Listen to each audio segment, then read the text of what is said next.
Bank मित्रों ने शीतकालीन विधानसभा अधिवेशन पर अपनी विविध मांगों के हेतु मोर्चा निकाला, जिसमें प्रमुखता से बैंक मित्रों को मानधन देकर बैंक सेवा में समाहित करना, बैंक और बैंक मित्र के बीच के बिचौले को कम करना, बैंक मित्रों को खाते संबंधी अधिकार देना, प्रति माह बैंक मित्रों को 35,000 मानधन के साथ साथ उनके ऑफिस का इलेक्ट्रिकल बिल, कंप्यूटर का दुरुस्ती खर्च व अन्य खर्च भी मिले, ऐसी मांग की गई। बैंक मित्रों को अपघाती बीमा, जीवन बीमा और परिवार की सुरक्षितता का इंतजाम किया जाए। सेवा ज्येष्ठता अनुसार बैंक मित्रों को प्राथमिकता से बैंक सेवा में समाहित किया जाए, ऐसा निवेदन मुख्यमंत्री देवेंद्र फडणवीस व उप मुख्यमंत्री को दिया गया। संपूर्ण महाराष्ट्र से लगभग 1000 से भी ज्यादा बैंक मित्र मोर्चे में शामिल हुए, जिसमें वर्धा के प्रतिनिधि विरल काले, अमरावती के अंकुश कलशकर, नागपुर के सहारे जी का सहभाग था।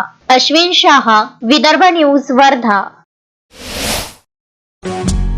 श्रद्धा फैमिली शॉपिंग में जाएंगे हम सभी, साड़ियों की नई डिजाइन देखो यहीं से लाएंगे।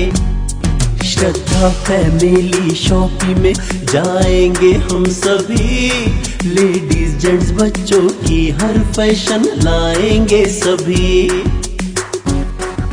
फैशन के सफर में आप भी आगे ही आगे बढ़ते चलिए, क्योंकि बिजीलैंड का सबसे बड़ा आलीशान भव्य showroom Shraddha family shopping and mall, Busyland complex, Nandgaon Peth, Amravati.